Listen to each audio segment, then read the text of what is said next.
Hello, this is Frankie, and I am here reviewing my recently obtained RetroDuo system. For those of you who don't know, RetroDuo is a Nintendo and a Super Nintendo clone system combined into one unit. You may have seen Nintendo on a chip systems over the past, 5 or 6 years. They started coming out of Hong Kong in mass a few holidays ago. They probably had about 30 cloned NES games that ran off of a chip, and that's why it's known as an NOAC, NES on a chip. There were a few drawbacks to that hardware. There were a few NES games that were incompatible with the NES on a chip, and that has since been resolved. The hardware inside this is a much more reliably functioning NES emulation on the chip that's in there, as well as the Super Nintendo. So, let's take a look at the system and the accessories, and we'll make an evaluation of its cosmetic appeal before we move on to taking a look at how games work on this system. This is the RetroDuo. Even though the unit that I ordered was supposed to be the white plastic with blue dust doors and buttons,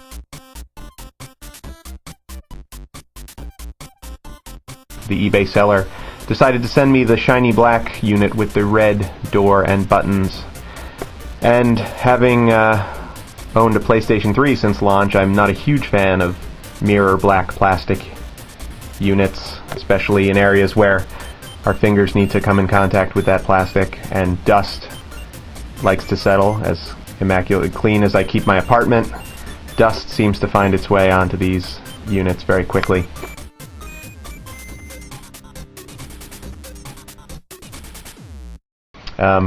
But I digress. Here we have the controller inputs. As you can see, it will accept a standard Super Nintendo controller. We have the power up for 8-bit, down for 16-bit, which is how the cartridges are arranged and is similar to the Famicom Twin unit by Yobo, and a reset button. The controllers look very similar to Super NES controllers, probably made from a Super NES controller mold. Yes, made in China. And even though the Nintendo buttons B, A are listed here as they are on a Super Nintendo controller, the actual button setting for NES would be Y equals B and B equals A. Not that big of a deal, unless you're staring at the controller and wondering why Mario isn't jumping when you're pushing A. So, I will say that the AC adapter cord on this, which I had to plug into an extension, is very, very short, probably about 3.5 feet. So if you need to keep your console far away from an outlet or a television, while the AV and S-Video cords are pretty long, the AC adapter is pretty short. So that's a drawback right there. One of the few gripes that I have with this system. Okay, let's take a look at some games running on the unit. I'm going to start with the gold standard of NES games, Super Mario Bros. 3. I will say this about the unit. Most Nintendo clones have very tight pin sets when you insert your cartridge into the units. This has a very soft pin set, not too far off from the original Nintendo Entertainment System, which makes me a little nervous as far as repeat and long-term use, that the pins may get stretched out, but I think in general you're pretty safe as long as you don't abuse it.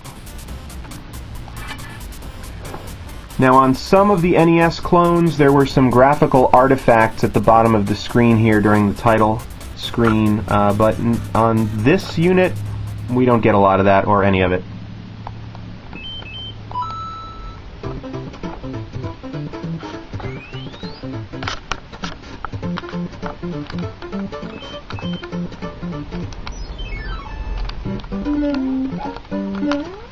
Looks good, plays good.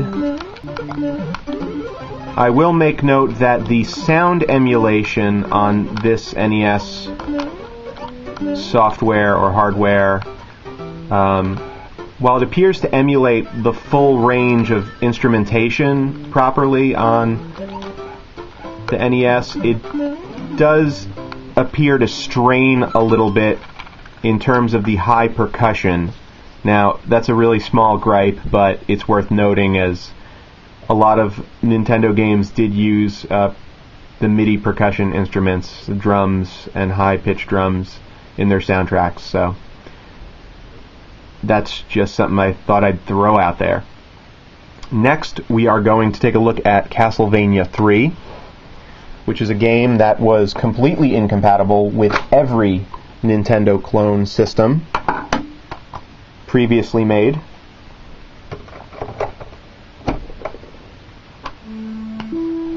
You wouldn't even be able to get this far on any other Nintendo clone. You've got your opening, you've got your music, you've got your animation. This game even runs buggy on some NES emulators for PC, which have not only been in development for years, but have had multiple iterations.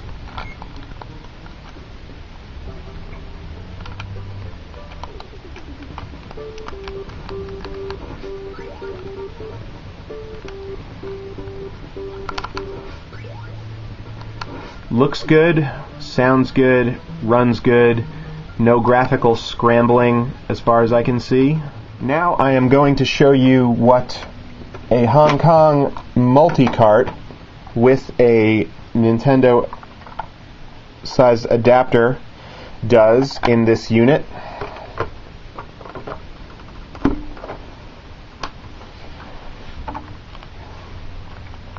As you can see, the menu screen here is freaking out to the point where it's my TV is kind of half getting the video feed.